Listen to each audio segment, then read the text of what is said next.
Today, it is my pleasure to be talking to the Mayor of Oak Bay, Mayor Nils Jensen. Hi. Mayor Nils Jensen was elected to the district of Oak Bay in 1996, and he has served as mayor since 2011. Mayor Jensen, of course, is proud of his Danish heritage, and he works as a Crown prosecutor and as an adjunct professor at the University of Victoria, the Faculty of Law. Oak Bay was incorporated in 1906 and has become a lovely neighborhood of 18,000 residents. As CRD director, he's been on the CRD Hospital Board, Core Area Liquid Waste Management Committee, and served 1 year as CRD chairperson. It is such a pleasure to have you today. Well, it's wonderful to be here with you, Ruth. Yes. So usually we like to start from some of the questions that we have on our social media platforms. And one of the major ones that has been recurrent is around the shrinking population in Oak Bay and, of course, the escalating taxes. Yeah. What is the current situation with that? I think there's, it's interesting how perceptions are about our community. I was at a seniors facility recently and someone complained or observed that Oak Bay was growing by leaps and bounds. And when I asked her, how many people do you think that have come into Oak Bay in the last 5 years? She said, 2,000. Okay. And I said, well, you're not close. And it turns out that in the 5 years, the last 5 years that we have the census for, Oak Bay has grown 87 people. So we are one of the most stable communities in the region. Our population goes up and down maybe by 100 and has done so over the last 20 years or so. Right. So in that 5-year period, just to give you a comparison, Oak Bay, that represents about a 0.4%. And at the same time, Victoria grew about 7%. So we're stable. Now, taxes go up. That's inevitable. And part of the reason it's driven by labor costs. That's our biggest component in Oak Bay and in most communities throughout British Columbia for that matter. You know, we have police, we have fire, we have our public workers, we have our administration staff. Right. Every year they have an increase, and that's translated into our higher taxes. But also too, we're in the process of renewing a lot of our infrastructure, and that's going to cost money over the next 10, 20, 30 years. So we try to keep the increase in taxes to a modest amount. Right. So they've been running at about 2.5% to 3% over the last number of years. I'm sure that clarifies a lot for our audience. There is also a growing concern around infrastructure, yes. The aging infrastructure in the community. There was a recent Opus International report around the state of the storm, sewage, and water resources. What is the situation with that? Oak Bay is like many communities about the same age. I mean, as you said off the top, we were incorporated in 1906. Yeah. We have some sewers from that time, 1910, 1920, and they're coming up for renewal. This is not a problem just in Oak Bay. It's a problem in any older community. You see it in Victoria, Esquimalt, right through British Columbia, for that matter, right across the country. And it's often referred to as the infrastructure deficit. We realize we have that. What we're now going to do is start having an infrastructure renewal program. We've already started that, and that'll take place over the next 25 or 50 years, in some cases even 100 years. So we're analyzing right now what the needs are today, right. What the needs are next year, 5 years down the road. So we have a better picture.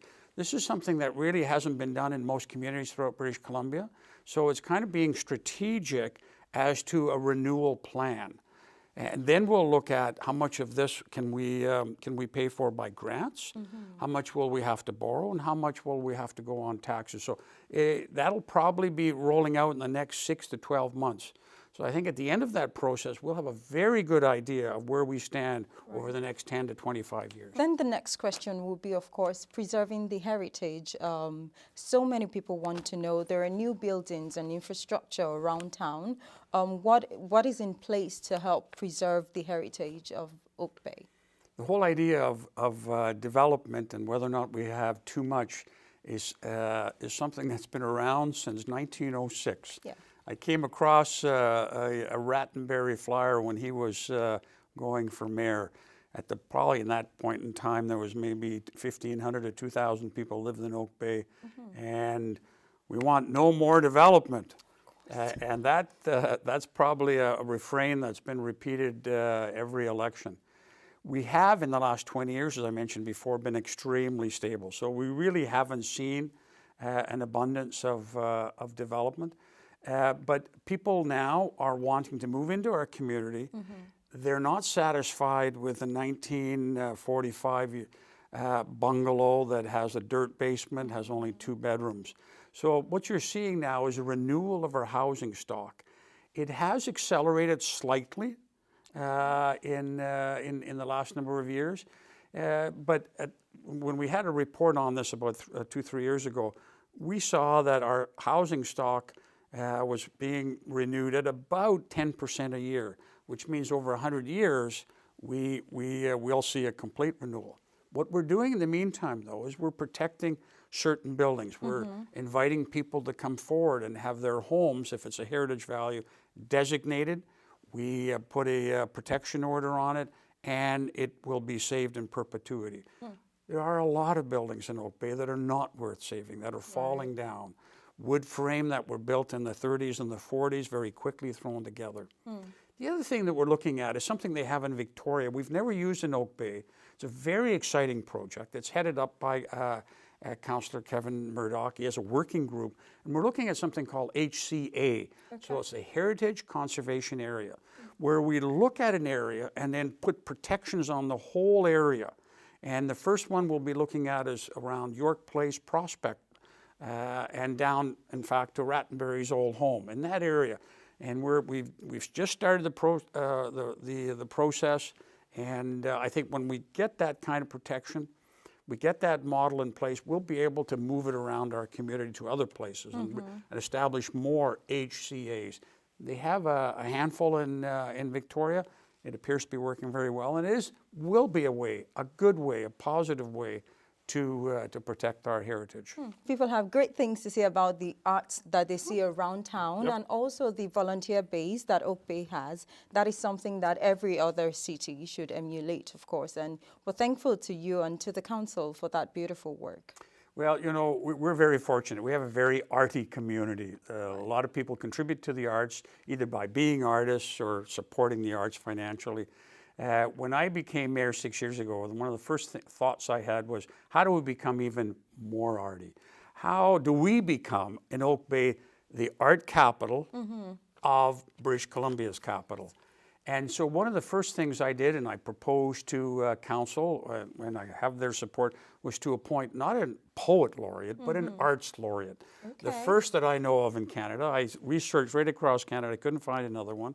And we appointed a woman, Barbara Adams, who has an incredible vision of arts in the community. And she set up a committee. We gave her some seed money, and it has exceeded my wildest expectation and council's wildest expectation. We're now acquiring at least one major piece of art a year.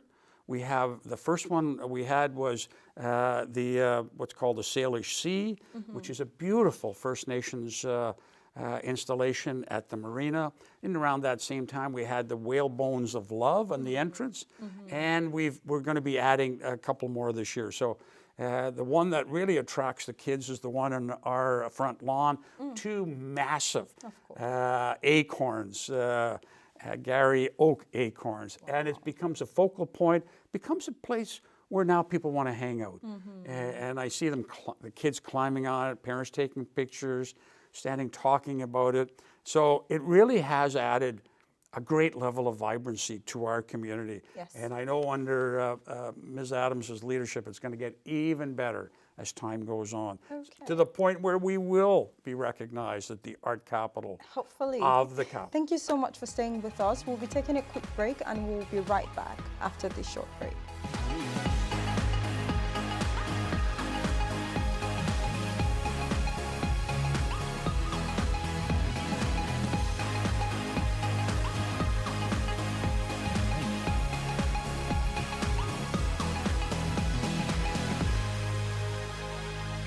those questions that everybody has been itching to ask you, and it's around amalgamation.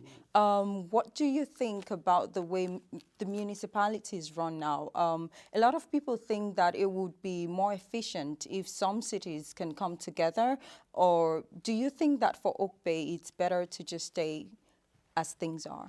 The situation we have now works very well for our community. We have a small 18,000 people community, and we cooperate on a lot of levels. Amalgamation in everywhere it's been done, everywhere it's been studied, has increased costs, increased taxes, without a discernible increase in efficiency.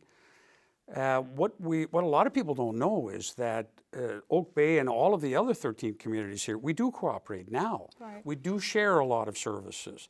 We have somewhere between 100, 150 services where we cooperate. We cooperate through the CRD. So we're all in the park system. We're all in the water. Through the CRD, we're all on sewage. So we're working together now. For instance, we share a lot of services, police services, with Saanich. We're about to launch into a police dispatch service, again, bringing all of the police together. Right. And there will also be a centralized fire dispatch service. So we're already doing what people want us to do. Problem is, people don't see that. It's in the background. So we're highly efficient now, in my view, and I think in the view of many people who understand and have looked in the system. By bringing all these communities together, you will create a large metropolis, nearly 400,000 in this area. That does not guarantee you efficiencies. In fact, we always hear people saying the bigger the bureaucracy, the more inefficient it is.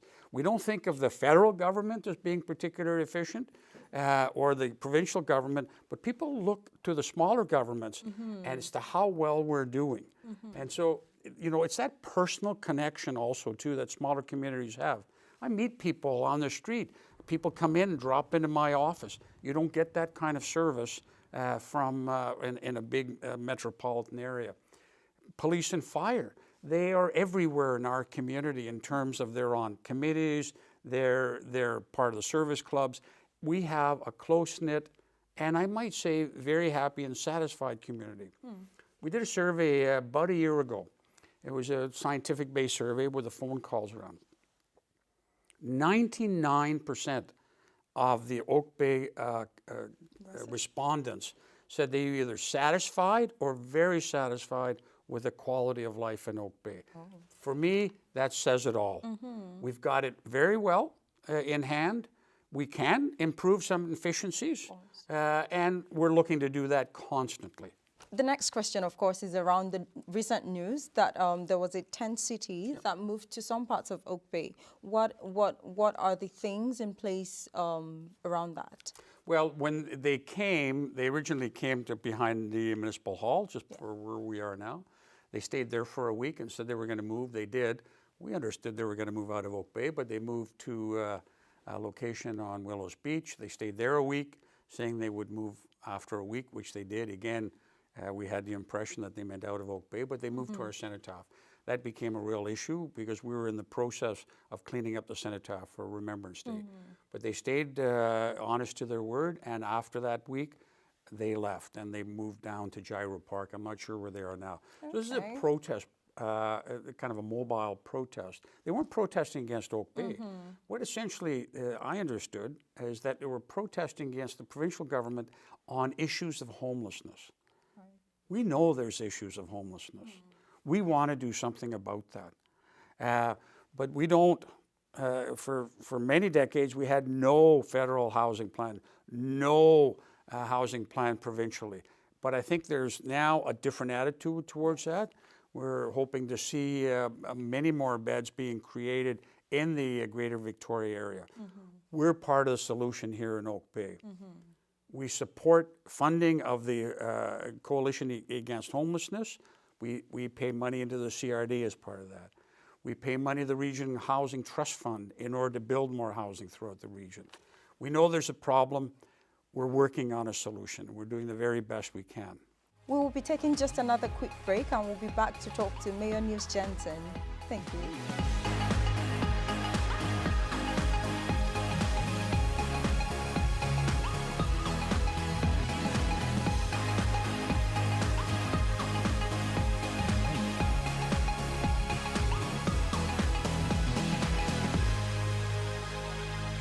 And now to the big question.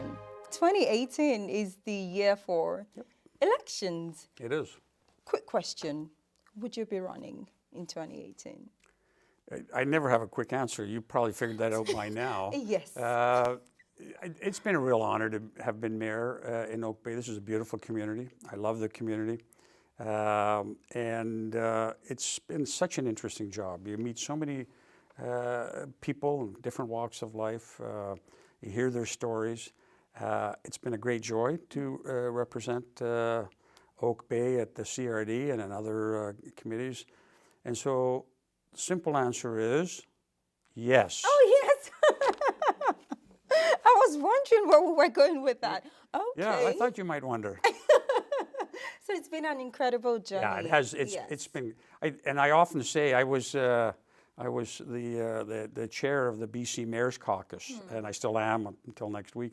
But I often said that of all the mayors that I've met, this mayor's role here in Oak Bay is the best gig of them all in British Columbia. Nice. We're so fortunate. We're so blessed. We're so blessed with resources and beautiful natural environment, beautiful heritage. It doesn't really get better. We often say that British Columbia is the most beautiful part of Canada. Victoria is the most beautiful part of BC, and Oak Bay is the most beautiful part of the Capital Regional District. Right, right. And we not only say it, but we believe it. That is great. But it makes us wonder what the relationship with the council has been for you through the years that you've been mayor. And now that you're looking to run again, what are you looking to improve? And well, one of the fortunate aspects of being mayor in Oak Bay has been we have the working on council. We work very well together. We're cooperative. We're collaborative. We see other councils throughout on the island or in other parts. There's a lot of conflict, and I think once you see that conflict developing, that really reduces your ability to make make decisions in the best interest of the community. So I've been on council now for 20 years, and we've never had the kind of conflict you see elsewhere. So that allows us really to be innovative and to work together. So, and recently I took to providing weekly reports to the council on all of the things that I do, because often people don't know that I'm meeting with that group or this group. So this is a way to keep council informed. We meet 3 times a month. We have a sense of what our duties are together. We have a shared vision through our the strategic priorities. So I think we work very well together, and I certainly hope that continues throughout the years. And I think that's why Oak Bay is such a well balanced. We have long-serving staff. And I think one of the reasons is they like working in Oak Bay, they like working in the council. There's not that conflict that can occur in many other communities. Now, having said that, we don't have a lot of sources of conflict like they might in a growing community. We don't have a lot of bare land that we have to decide, should it be park, should it be residences? So a lot of those decisions have been made for us. Our decisions tend to be smaller and more focused. right. There is lots of controversy in virtually every development, large development that's proposed in Oak Bay throughout the many decades, going right back to Rattenbury. It always engenders a discussion, and it makes us better. I mean, that's part of democracy, to hear the other side and be listening to the other side. And I think on council here we do that.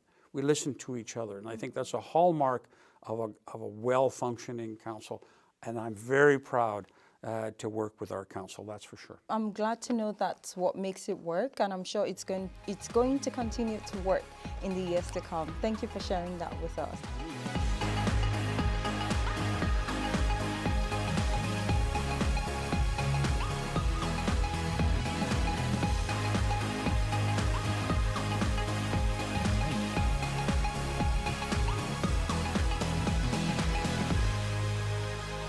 Thank you, and welcome back once again.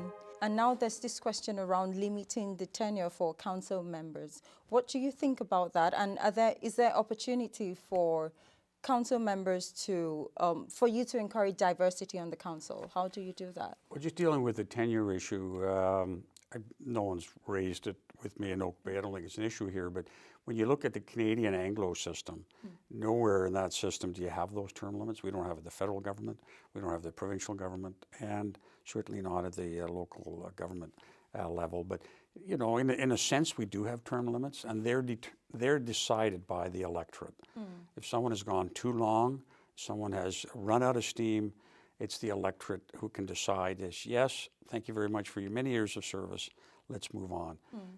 But there's a lot of value in experience. A lot of the issues that you see at local government level, they repeat themselves. And probably in most jurisdictions it's similar. So that experience, having dealt with similar issues, I think makes you, more efficient, wiser, and more ability to deal with the emerging situations. Right. So about diversity, how do you encourage difference of opinions? Well, in terms of opinions or in terms of people running for our Both. office? Well, we have, one of the things I instituted shortly after becoming mayor with the approval of council was there's a question period for in every meeting of council. Okay. We've also changed the format of committee of the whole. So what we do is, instead of sitting up here, kind of on an elevated, for committee of the whole, what we do is we sit in the actual chambers themselves at the same level. People want to speak to us, come to the table. Right. So it's a relaxed, open atmosphere. It encourages people to speak. A lot of people don't do well standing up in front of a microphone. We realize that. So you sit with us. You're one of us. And so I think that's encouraged a lot of people to come forward to voice their opinion. And also they have at the beginning of every council meeting, they had an opportunity to come forward and speak to an issue of their choice. So I think that's opened it up quite a bit. What else has opened up has been the website. We have now a modern, open website.